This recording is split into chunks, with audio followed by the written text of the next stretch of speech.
It's going great. We are definitely busy. We're traveling to all four corners of our state, talking in all different communities about our conservative 4-point plan to make Georgia #1 for small business by cutting government regulations, reforming state government, how it spends taxes and operates by implementing a spending cap so we can have tax reform that helps working Georgians, making sure that no matter where you live, you have the same opportunities as anyone else. That specifically includes strengthening parts of Georgia that don't have the same opportunities that some right here in the metro area have, like access to high-speed internet, quality, affordable health care, low prescription drug cost, and things of that nature, good economic opportunities, transportation infrastructure, and otherwise, and also putting Georgians first ahead of the special interest. And keeping our families safe. As a father of 3 teenage daughters and a husband of 24 years, I know that's very important, is to keep our families safe. So we got a robust plan for public safety reform.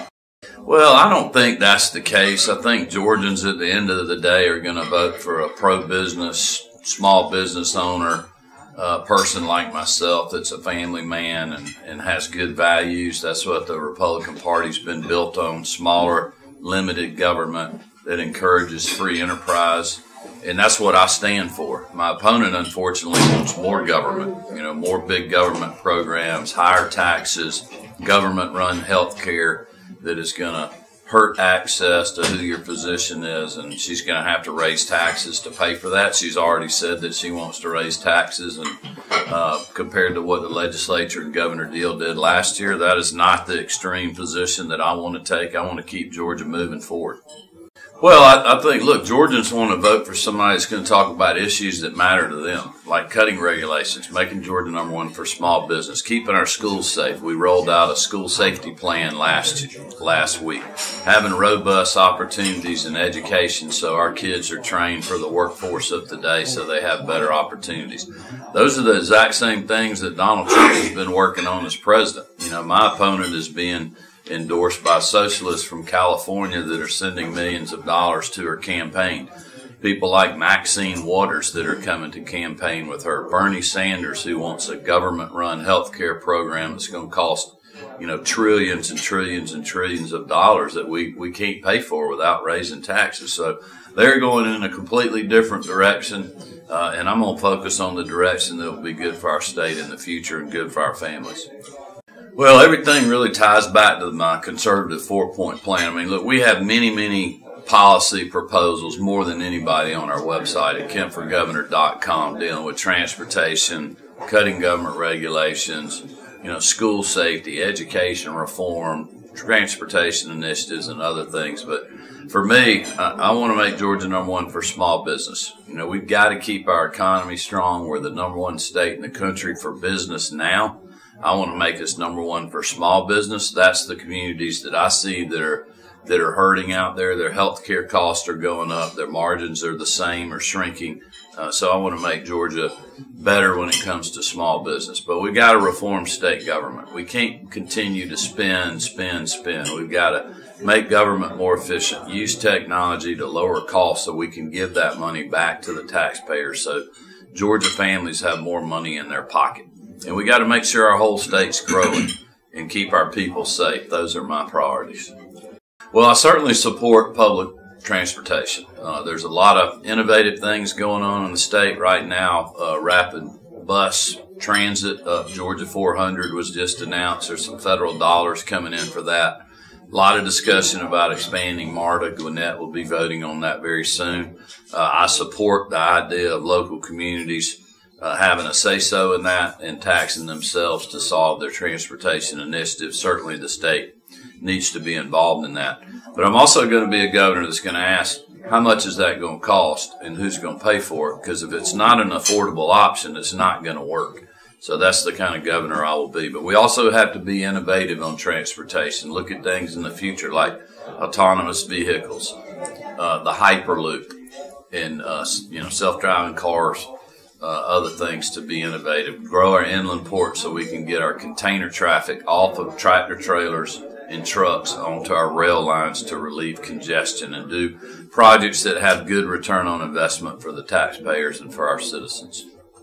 Well, I think it's, people need to really look at the words in the commercial, because what I was talking about was going after criminal illegals. These are drug cartels that are coming from outside of the country illegally and distributing unlawful drugs into our local community, that is driving sex trade, the opioid epidemic, and causing our children in our neighborhoods to be shot up by street gangs who are distributing and trying to get our young people hooked on methamphetamine and other dangerous drugs. So that is who I'm going to be going after. That helps keep our families safe.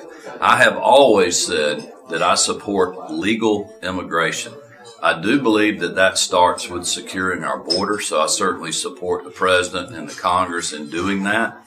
But we also need to reform the system at the federal level. I've said that many times. I'm supportive of the guest worker program, but there's a lot of government red tape. It's very expensive for businesses to use that, and it needs to be reformed. But those are all federal issues. But as a governor, my mission will be to go after criminal, illegal drug cartels who have created a distribution hub right here in the state of Georgia, and to keep our families safe.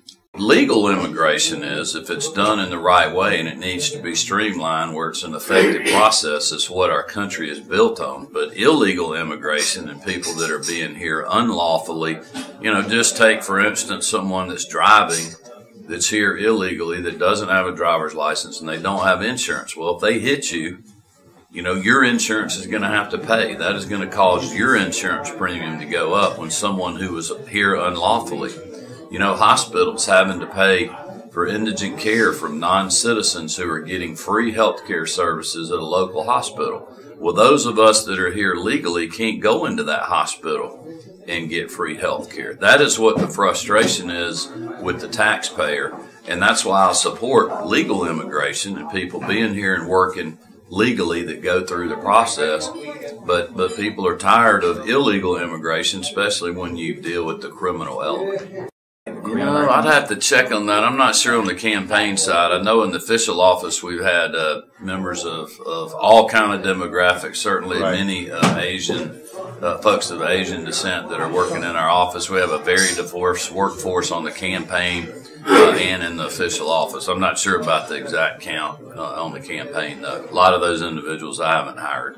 Oh, absolutely. Love to do that. Nobody has been in the Asian community, the Indian community, the Latino community more than I have. That's part of my role as Secretary of State. We're working with a lot of those individuals every day when you think about elections, and we've done a lot of outreach in those areas.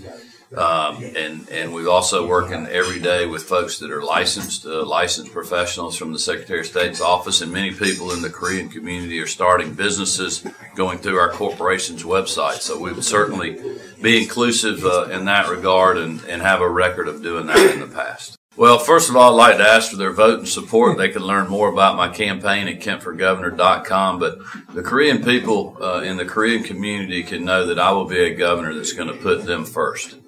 Being a husband, a father to 3 teenage daughters, I know the issues that they're facing with their own children when it comes to keeping them safe in their schools and in their local neighborhood and local community, making sure that they have good opportunities in the future to have a good paying job in this state where they can live, work, and raise their family, but also giving them opportunities in the private sector where we're continuing to have this a great place, a great business environment with low cost and a good workforce, and that's going to benefit the Korean community because they are like me. They are small business people. They are hardworking Georgians that are here every day, going to work every day, providing for their family, and I'm going to be a governor that is going to keep that moving in the right direction where my opponent wants more government, bigger government programs, higher taxes. That will not be good for our state, and it will not be good for the Korean community.